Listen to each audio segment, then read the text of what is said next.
Mpozi ate njagala okubawaayo omulalo w'okusabira ate bw'oba olina akasimu ke omukubireko omukulu Tamale Mirundi. Omukulu Tamale Mirundi mulwadde ebyaddala. Mulwadde njogeddeko n'abantu be ng'ali mu ICU ekisubi.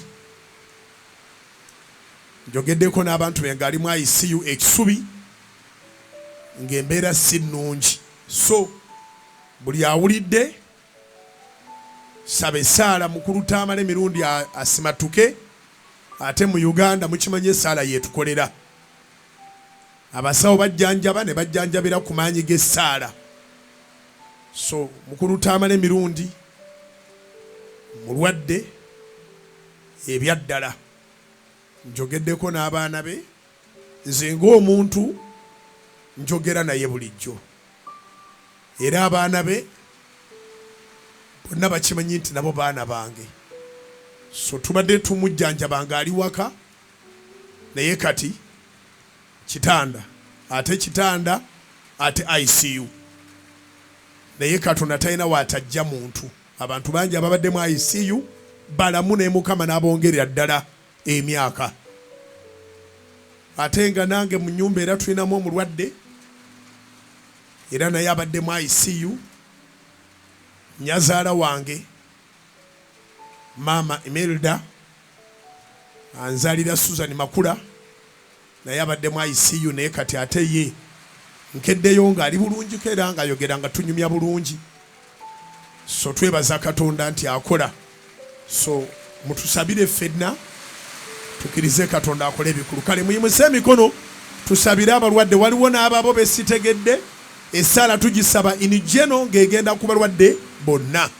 Katonda wa Ibulayimu ne Isaaka ne Yakobo mu linnya erisinga amannya ago n'erya Mukama waffe Yesu tuyimusa omukulu Tamale Mirundi. Taata ogolola omukono gwo ogw'amaanyi omuwonye essaala z'abatukuvu bano oziwulire, essaala zange n'essaala zaffe ffenna oziwulire, wabeerewo obujulizi Mukama wange taata. Maama wange maama Imelda muwonye Mukama wange taata, omuzeeye wakanga mulamu bulungi. Era tusabira n'abalwadde abalala bonna basiibulwe badde waka. Tusabira abali ku treatment ez'enjawulo taata amaanyi go geegatte ne treatment ezo abantu abo basobole okuba nga bawonyezebwa. Mukama tusabira abatali balwadde baleme kulwala, obakuume bakole emirimu, abajjanjabi bonna obaddizeewo kyonna kye bateekamu mu linnya lya Yesu. Omukono gwo gweyongera okubeerawo, omusaayi gwo gweyongera okutwetooloola.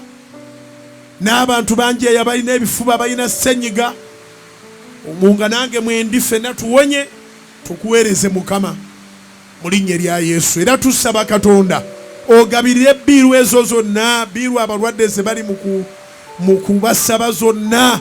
Taata agabirire eggwanga lyonna n'abali ebweru, biiru ezo zibe Mukama wange taata nga nazo tezifuuka kizibu, ate n'ababadde abalwadde nabo baveeyo nga balamu bulungi mu linnya lya Kristo Yesu Mukama waffe. Wiiki ebere ya bujulizi. Amiina. Gamba amiina kubira Mukama engalo ez'amaanyi.